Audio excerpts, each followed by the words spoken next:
مکے میں ایک ضعیفہ اپنے سفر کا سامان مہیا کرتی ہے اور چاہتی ہے کہ مکے کو چھوڑ دے۔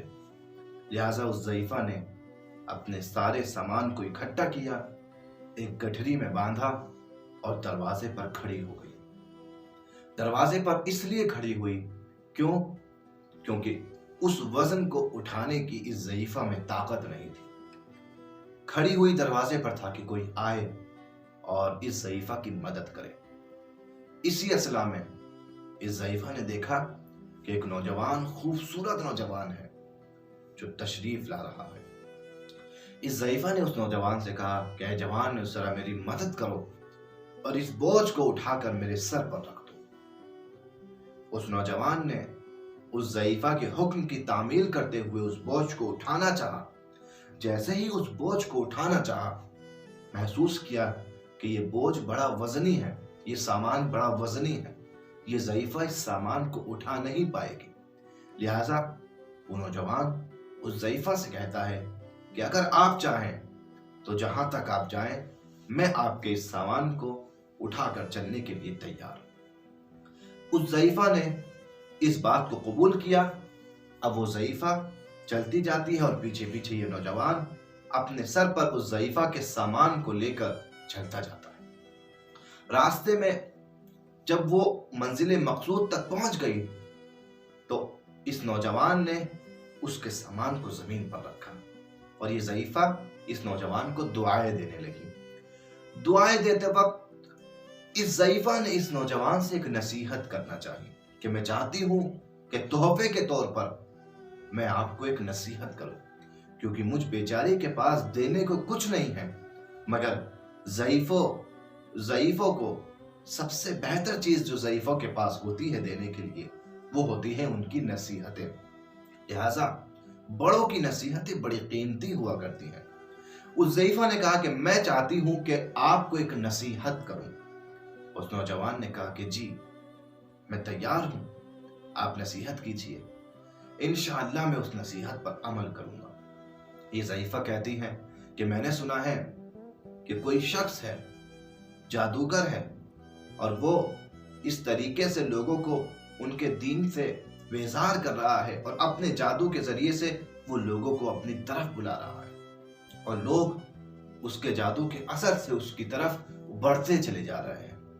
اس میں ایسی کشش ہے کہ جو بھی اس کے پاس جاتا ہے، جو بھی اس کی بات کو سنتا ہے، وہ اس کا ہو جاتا ہے۔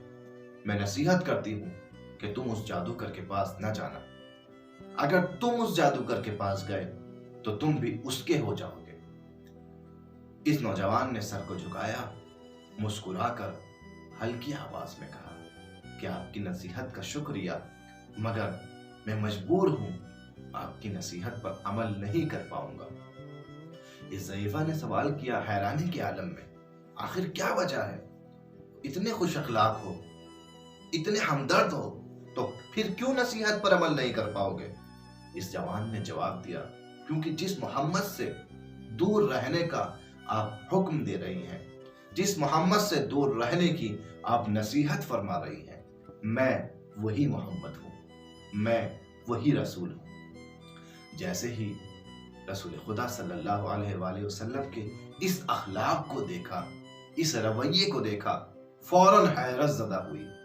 یا رسول اللہ، میں نے تو کچھ اور سنا تھا، مگر دیکھ رہی ہوں وہ کچھ اور ہے۔ یقیناً جو جادو ہر کسی پہ چلتا تھا، آج وہ جادو اس ضعیفہ پہ بھی چل گیا۔ اور وہ ضعیفہ کہتی ہے کہ اے محمد، مجھے بھی جلدی سے اپنا کلمہ پڑھا دو، مجھے بھی آپ اپنے دین میں داخل کر لو۔ یہ کوئی اور جادو نہیں تھا عزیزان گرامی، یہ اخلاق کا جادو تھا، یہ ہمدردی کا جادو تھا کہ جس کے ذریعے سے دوسروں کو اپنا بنایا جا سکتا ہے۔ مال کے ذریعے سے دوسروں کو اپنا نہیں بنایا جا سکتا، زر کے ذریعے سے اور لالچ کے ذریعے سے دوسروں کو اپنا نہیں بنایا جا سکتا، محبت کے ذریعے سے، ہمدردی کے ذریعے سے دوسروں کو اپنا بنایا جا سکتا ہے۔ آج اگر ہم چاہتے ہیں کہ دوسروں کو اپنا بنائیں، آج ہم چاہتے ہیں دوسروں کے ساتھ میں زندگی گزاریں، تو ہمیں سیرت رسول اپنانی ہوگی، ہمیں سیرت رسول پر عمل کرنا ہوگا. اس طریقے کی محبت، اس طریقے کی ہمدردی ہمیں اپنے دلوں میں پیدا کرنی ہوگی. آج کے نوجوان کو، آج کے بچے کو، آج کے ایک مومن کو سیرت رسول اپنانی ہوگی. کیوں؟ کیونکہ اخلاق کے ذریعے سے ہر کسی کو اپنا کیا جا سکتا ہے. یہ اخلاق تھا کہ جس کے ذریعے سے رسول اپنی اس دعوت کو مختصر سے وقت میں کئی ہزار لوگوں تک پہنچانے میں کامیاب ہو گئے، اور ایک بڑی تعداد رسول کے ارد گرد اکٹھا ہو گئی.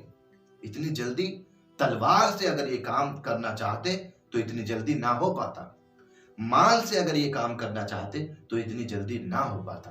مگر یہ کردار رسول کا اثر تھا کہ لوگ ساتھ جڑتے چلے گئے، اور دین محبت کا دین، دین اخوت کا دین، ہمدردی کا دین پھیلتا چلا گیا. والسلام علیکم ورحمۃ اللہ.